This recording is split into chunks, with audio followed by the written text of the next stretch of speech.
Satya Sai Baba adalah salah satu tokoh spiritual yang paling kontroversial di India abad ke-20. Ia diklaim sebagai seorang avatar, perwujudan Tuhan di dunia, oleh para pengikutnya.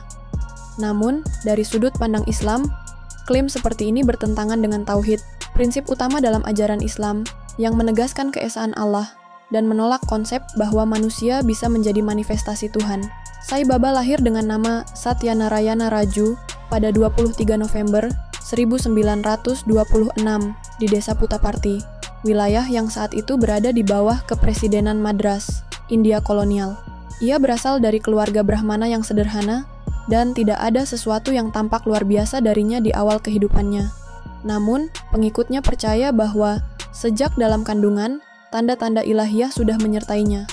Ibunya, Eyaswaramma, konon mengalami pengalaman mistis, seperti mendengar suara gaib dan melihat cahaya aneh di langit. Dalam Islam, fenomena seperti ini lebih sering dikaitkan dengan tipu daya jin, yang berusaha menyesatkan manusia dengan menampilkan keajaiban palsu. Sejak kecil, Satyanarayana menunjukkan minat besar pada musik, seni, dan ritual keagamaan. Ia sering menyanyikan bhajan dan menghafal doa-doa Hindu dengan penuh penghayatan. Orang-orang mulai melihatnya sebagai anak yang memiliki keistimewaan spiritual. Ia juga dikenal memiliki kepedulian sosial yang tinggi, sering membantu orang miskin, dan menasihati teman-temannya untuk berbuat baik. Bagi pengikutnya, hal ini menjadi bukti awal bahwa ia memiliki misi suci. Namun, sebagai seorang Muslim, kita memahami bahwa kebaikan seseorang tidak cukup untuk membuktikan bahwa ia adalah utusan Tuhan atau memiliki derajat keilahian. Sejarah menunjukkan bahwa banyak pemimpin spiritual melakukan kebajikan, tetapi tidak semua berasal dari ajaran yang benar. Titik balik dalam hidupnya terjadi pada tahun 1940 ketika ia berusia 14 tahun. Konon, ia disengat kalajengking, dan setelah kejadian itu, ia mulai menunjukkan perilaku aneh. Ia sering mengalami trans, berbicara tentang dunia spiritual, dan mengklaim memiliki kesadaran yang lebih tinggi. Di dalam Islam, perubahan perilaku seperti ini seringkali dikaitkan dengan gangguan jin atau pengaruh sihir. Beberapa ulama menyebutkan bahwa jin dapat memberikan informasi gaib kepada manusia yang mereka pilih, tetapi tujuannya bukan untuk kebaikan, melainkan untuk menyesatkan. Pada bulan Oktober tahun itu, Satyanarayana membuat pernyataan yang mengejutkan dunia. Ia mengaku sebagai inkarnasi dari Shirdi Sai Baba, seorang suci dari abad sebelumnya yang dihormati oleh umat Hindu dan Muslim di India. Dari perspektif Islam, klaim seperti ini sangat berbahaya. Islam menolak konsep reinkarnasi dan percaya bahwa setiap manusia diciptakan secara unik oleh Allah. Tidak ada manusia yang kembali ke dunia dalam bentuk baru setelah kematiannya. Meskipun klaimnya terdengar mustahil, banyak orang percaya padanya. Desa-desa di sekitarnya mulai didatangi oleh mereka yang ingin melihat langsung bocah yang mengaku sebagai perwujudan suci ini. Dengan cepat, ia mulai mengajarkan konsep cinta universal, kebaikan, dan kebajikan. Ia berbicara tentang persatuan antaragama dan mengajak orang-orang untuk berdoa menggunakan berbagai nama Tuhan. Namun, bagi seorang Muslim yang memahami tauhid, ajaran ini mengandung bahaya besar. Konsep bahwa Tuhan memiliki berbagai nama dalam agama-agama yang berbeda seringkali digunakan untuk menyamarkan ajaran kesyirikan. Dalam Islam, Allah adalah satu-satunya Tuhan, dan tidak ada yang berhak disembah selain Dia. Sai Baba juga mulai dikenal karena mukjizat yang diklaimnya. Ia dikatakan mampu menciptakan benda dari udara, seperti abu suci atau vibhuti, cincin, dan kalung, hanya dengan menggerakkan tangannya. Bagi umat Islam, mukjizat adalah sesuatu yang hanya diberikan kepada para nabi sebagai bukti kenabian mereka. Selain itu, kejadian luar biasa juga bisa berasal dari sihir atau bantuan jin. Selain menciptakan benda, Sai Baba juga diklaim mampu menyembuhkan orang sakit hanya dengan menyentuh mereka. Beberapa pengikutnya bahkan percaya bahwa ia bisa membaca pikiran dan meramalkan masa depan dengan akurat. Namun, para skeptis mulai meneliti fenomena ini. Beberapa pesulap profesional dan ilmuwan menyimpulkan bahwa banyak dari keajaiban Sai Baba hanyalah trik sulap sederhana yang dilakukan dengan kecepatan tangan dan manipulasi. Salah satu pengkritik terbesarnya adalah Basava Premanan, seorang rasionalis India yang berusaha membongkar penipuan spiritual. Ia menantang Sai Baba untuk membuktikan kekuatannya dalam kondisi yang terkontrol, tetapi Sai Baba tidak pernah menjawab tantangan tersebut. Pada tahun 1950, Sai Baba membangun sebuah ashram besar di Puttaparthi yang diberi nama Prasanti Nilayam, yang berarti tempat kedamaian tertinggi. Tempat ini menjadi pusat kegiatan spiritualnya. Di ashram ini, ia menyelenggarakan diskusi keagamaan, ritual, dan program sosial seperti pendidikan serta layanan kesehatan gratis bagi masyarakat miskin. Banyak pengikutnya menganggap ajaran Sai Baba sebagai pesan cinta universal yang murni. Namun, bagi umat Islam, keindahan kata-kata tidak cukup untuk membuktikan kebenaran suatu ajaran. Tauhid tetap menjadi tolok ukur utama dalam menilai kebenaran spiritualitas seseorang. Bagi sebagian orang, Sai Baba adalah guru sejati yang memiliki misi kemanusiaan. Namun, bagi yang lain, ia hanyalah pemimpin sebuah kultus yang pandai memanipulasi massa dengan retorika dan keajaiban yang dipertanyakan. Seiring dengan bertambahnya jumlah pengikutnya, semakin banyak pula pertanyaan yang muncul. Apakah Sai Baba benar-benar memiliki kekuatan ilahi, ataukah ia hanya seorang manusia biasa yang pandai membangun citra dirinya? Dari sudut pandang Islam, penting untuk selalu berhati-hati terhadap klaim spiritual yang tidak sesuai dengan ajaran tauhid. Setiap fenomena luar biasa yang tidak datang dari wahyu ilahi patut dipertanyakan, karena bisa jadi itu hanyalah tipu daya setan yang bertujuan menyesatkan manusia. Seiring waktu, pengaruh Sai Baba semakin meluas. Ribuan orang dari berbagai penjuru India mulai datang ke ashramnya, mencari bimbingan spiritual dan berkah. Tidak hanya dari kalangan rakyat biasa, tetapi juga dari para pejabat tinggi, pengusaha, bahkan tokoh-tokoh dari luar negeri. Sai Baba semakin aktif menunjukkan apa yang diklaimnya sebagai mukjizat. Ia seringkali mengeluarkan abu suci dari tangannya, seolah-olah menciptakannya dari udara kosong. Para pengikutnya menyebutnya sebagai tanda kekuatan ilahiyah yang dimilikinya. Namun, bagi orang-orang yang berpikir kritis, fenomena ini tampak lebih seperti trik sulap dibandingkan mukjizat sejati. Beberapa pesulap profesional yang meneliti aksinya berkesimpulan bahwa ini hanyalah manipulasi tangan yang telah dilatih dengan sangat baik. Tak hanya abu suci, Sai Baba juga seringkali mengeluarkan cincin, kalung, dan benda-benda lain dari telapak tangannya. Para pengikutnya menganggapnya sebagai bukti bahwa ia memiliki kekuatan luar biasa.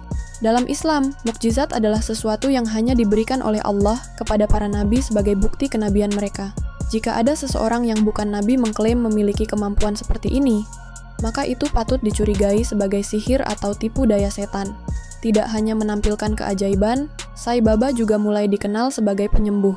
Banyak pengikutnya percaya bahwa ia mampu menyembuhkan penyakit berat hanya dengan sentuhan atau pemberian abu suci. Namun, hingga kini, tidak ada bukti medis yang kuat yang menunjukkan bahwa kesembuhan yang diklaim terjadi benar-benar berasal dari kekuatan supranatural. Beberapa kasus bisa dijelaskan secara medis sebagai efek sugesti atau kondisi psikologis tertentu yang membuat seseorang merasa lebih baik setelah bertemu dengan figur yang mereka anggap suci. Meski demikian, semakin banyak orang yang terpengaruh oleh ajarannya. Sai Baba mulai menekankan konsep persatuan agama, mengajarkan bahwa semua agama adalah jalan menuju Tuhan. Ia bahkan mendorong pengikutnya untuk membaca doa-doa dari berbagai kitab suci, termasuk Al-Quran. Dari sudut pandang Islam, konsep ini sangat bermasalah. Islam menegaskan bahwa satu-satunya jalan yang benar adalah mengikuti wahyu yang diturunkan oleh Allah kepada Nabi Muhammad. Ajaran bahwa semua agama memiliki jalan yang sama, bertentangan dengan tauhid, dan dapat menyesatkan banyak orang. Pada dekade 1960-an, Sai Baba semakin memperluas pengaruhnya. Ia sering mengadakan pertemuan spiritual atau satsang, di mana ia menyampaikan ajaran-ajarannya tentang pelayanan tanpa pamrih atau seva, kewajiban moral atau dharma, dan pengabdian kepada Tuhan atau bhakti. Dalam berbagai kesempatan, ia juga mulai mengklaim dirinya sebagai inkarnasi dari berbagai dewa dalam kepercayaan Hindu. Pernyataan ini semakin memperkuat pengikutnya, tetapi bagi seorang Muslim, hal ini adalah bentuk kesyirikan yang nyata. Ajaran Sai Baba semakin menarik perhatian dunia internasional. Pada dekade sekitar tahun 1970 dan sekitar tahun 1980, banyak orang Barat mulai datang ke India untuk mencari makna spiritual dalam ajaran-ajarannya. Beberapa di antaranya bahkan menjadi pengikut setia dan membawa ajarannya ke negara asal mereka. Tokoh-tokoh terkenal seperti John Hislop, seorang filsuf spiritual dari Amerika Serikat, dan Isaac Tigret, pendiri jaringan restoran Hard Rock Cafe, mengaku bahwa Sai Baba telah mengubah hidup mereka. Namun, seiring dengan bertambahnya popularitas, kritik terhadap Sai Baba juga semakin meningkat. Beberapa mantan pengikutnya mulai mengungkapkan pengalaman buruk yang mereka alami selama mengikuti ajarannya. Pada sekitar tahun 1990, muncul tuduhan yang jauh lebih serius. Beberapa mantan pengikut, termasuk anak-anak laki-laki dan pemuda, mengklaim bahwa mereka telah dilecehkan secara seksual oleh Sai Baba.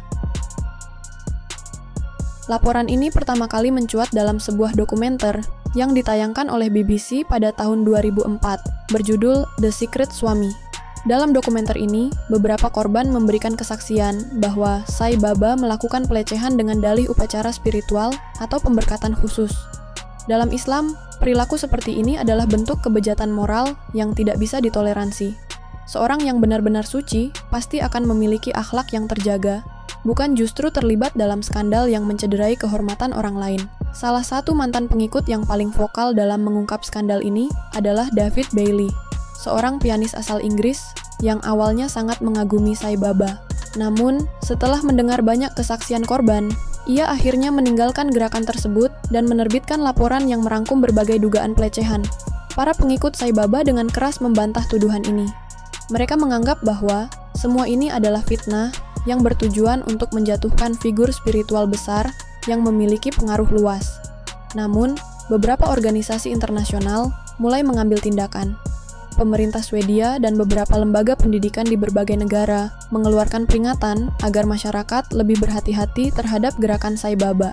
Salah satu kejadian paling mencurigakan dalam sejarah Sai Baba adalah insiden yang terjadi pada 6 Juni 1993. Pada hari itu, 4 pemuda ditembak mati di dalam ashramnya, Prasanthi Nilayam.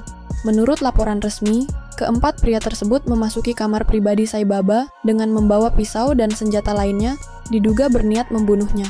Namun, sebelum mereka bisa mencapai tujuannya, mereka ditangkap oleh pengikut Sai Baba dan kemudian ditembak mati oleh polisi.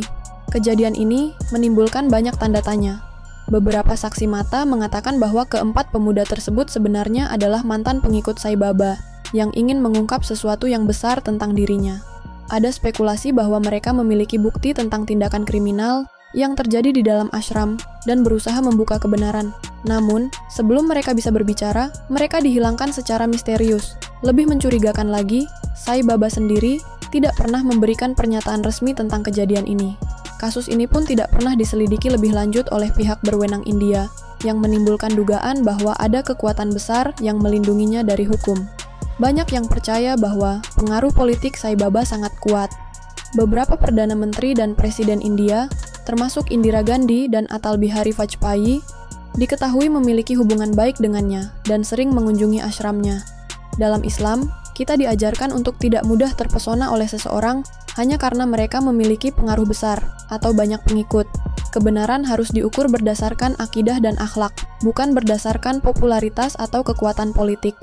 Semakin dalam kita menelusuri kehidupan Sai Baba, semakin banyak tanda tanya yang muncul. Apakah ia benar-benar seorang guru spiritual yang memiliki misi suci? Ataukah ia hanyalah manusia biasa yang memanfaatkan kepercayaan orang-orang untuk membangun kekuasaan bagi dirinya sendiri? Dari sudut pandang Islam, fenomena seperti ini bukanlah hal yang baru. Sejarah telah mencatat banyak orang yang mengaku memiliki kekuatan ilahi, tetapi pada akhirnya terbukti sebagai penipu yang menyesatkan umat manusia dari jalan kebenaran. Seiring bertambahnya usia, kesehatan Sai Baba mulai menurun. Pada awal sekitar tahun 2000, ia mulai terlihat lemah dan sering menggunakan kursi roda. Para pengikutnya tetap yakin bahwa ia memiliki kekuatan ilahi dan akan hidup sesuai ramalannya sendiri. Sai Baba pernah menyatakan bahwa ia akan hidup hingga usia 96 tahun. Pernyataan ini diyakini oleh para pengikutnya sebagai bagian dari takdir ilahi yang telah ditentukan sebelumnya. Namun, kenyataan berkata lain. Pada 28 Maret 2011, Sai Baba dilarikan ke rumah sakit akibat komplikasi kesehatan yang serius. Ia menjalani perawatan intensif selama beberapa minggu, tetapi kondisinya terus memburuk. Akhirnya, pada 24 April 2011, Sai Baba dinyatakan meninggal dunia pada usia 84 tahun, jauh lebih awal dari ramalan yang ia buat sendiri. Kematian ini mengejutkan banyak pengikutnya, dan beberapa di antara mereka bahkan menolak untuk percaya bahwa ia benar-benar telah tiada. Ada spekulasi di kalangan pengikut fanatiknya bahwa Sai Baba hanya menghilang sementara dan akan kembali suatu hari nanti.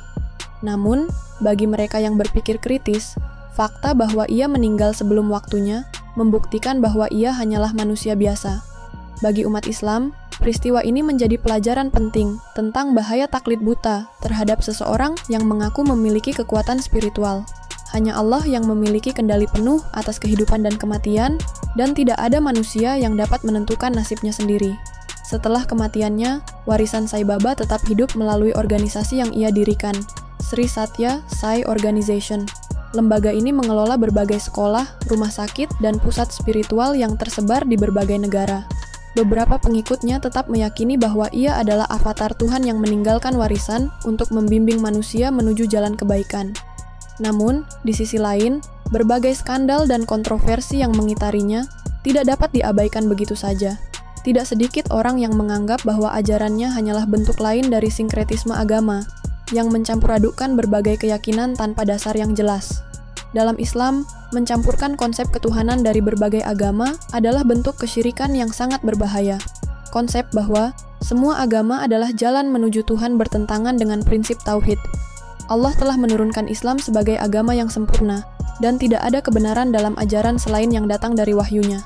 Dalam Al-Quran, Allah berfirman, "Sesungguhnya agama di sisi Allah adalah Islam." Surat Ali Imran, ayat 19. Ini menjadi penegasan bahwa hanya Islam yang diterima sebagai jalan hidup yang benar, bukan ajaran campuran seperti yang diajarkan oleh Sai Baba. Meskipun Sai Baba dikenal karena kegiatan sosialnya, seperti pembangunan rumah sakit dan sekolah gratis, tidak bisa dipungkiri bahwa lembaga-lembaga ini juga berfungsi untuk memperkuat pengaruh kultusnya. Beberapa kritikus menuduh bahwa proyek-proyek sosialnya digunakan sebagai cara untuk menarik lebih banyak donasi dari para dermawan kaya, yang kemudian semakin memperkokoh organisasinya. Selain itu, fakta bahwa berbagai skandal, termasuk dugaan pelecehan seksual dan kematian misterius di ashramnya, tidak pernah ditindak secara hukum menimbulkan kecurigaan bahwa ada perlindungan dari pihak berwenang terhadap dirinya. Banyak orang percaya bahwa pengaruh politik yang dimiliki Sai Baba sangat kuat, sehingga meskipun ada berbagai tuduhan serius terhadapnya, ia tetap kebal dari hukum. Dalam Islam, kita diajarkan untuk selalu berhati-hati terhadap orang yang mengaku memiliki kekuatan spiritual, tetapi tidak memiliki dasar wahyu yang jelas. Rasulullah sendiri telah memperingatkan umatnya tentang munculnya para penyesat yang akan membawa ajaran yang menyimpang dari Islam. Sabda Nabi, akan muncul di akhir zaman, dajjal-dajjal pendusta yang membawa kebohongan besar. Maka waspadalah terhadap mereka. HR Muslim. Hadis ini mengingatkan kita bahwa ada banyak orang yang mengaku sebagai utusan Tuhan, tetapi sebenarnya mereka adalah penyesat. Fenomena seperti Sai Baba bukanlah hal baru dalam sejarah. Sebelumnya, telah muncul berbagai tokoh spiritual yang mengklaim memiliki kekuatan supranatural dan mengajarkan ajaran yang melenceng dari tauhid. Banyak dari mereka berhasil menarik pengikut dalam jumlah besar karena menggunakan retorika cinta dan kedamaian. Tetapi di balik itu semua, mereka menyebarkan ajaran yang bertentangan dengan wahyu yang telah Allah turunkan. Sebagai seorang Muslim, kita wajib memahami bahwa keajaiban sejati hanya datang dari Allah dan hanya diberikan kepada para nabinya. Jika ada seseorang yang mengklaim memiliki mukjizat tetapi tidak memiliki dasar kenabian, maka kita harus waspada bahwa itu bisa jadi adalah bentuk sihir atau tipu daya setan. Kisah Sai Baba menjadi pengingat bagi kita semua tentang pentingnya menjaga akidah dari segala bentuk penyimpangan. Banyak orang yang tertipu oleh fenomena-fenomena spiritual semacam ini karena kurangnya pemahaman tentang tauhid yang benar. Dalam menghadapi fenomena seperti ini, kita harus selalu kembali kepada Al-Quran dan Sunnah sebagai sumber kebenaran yang hakiki. Islam telah memberikan pedoman yang jelas tentang bagaimana mengenali kebenaran dan membedakannya dari kesesatan. Sai Baba mungkin telah wafat, tetapi ajarannya masih terus berkembang dan memengaruhi banyak orang. Oleh karena itu, sebagai Muslim, kita harus senantiasa waspada dan memastikan bahwa keyakinan kita tetap lurus di atas jalan yang telah Allah tetapkan. Wallahu a'lam bishawab. Semoga kisah ini menjadi pelajaran bagi kita semua untuk selalu berpegang teguh pada tauhid dan tidak mudah terpengaruh oleh ajaran yang bertentangan dengan Islam. Segala kebenaran datang dari Allah dan segala kekeliruan berasal dari kelemahan manusia. Semoga Allah senantiasa menjaga kita dari fitnah dunia dan menjadikan kita hamba-hambanya yang tetap istiqomah di atas jalan yang benar.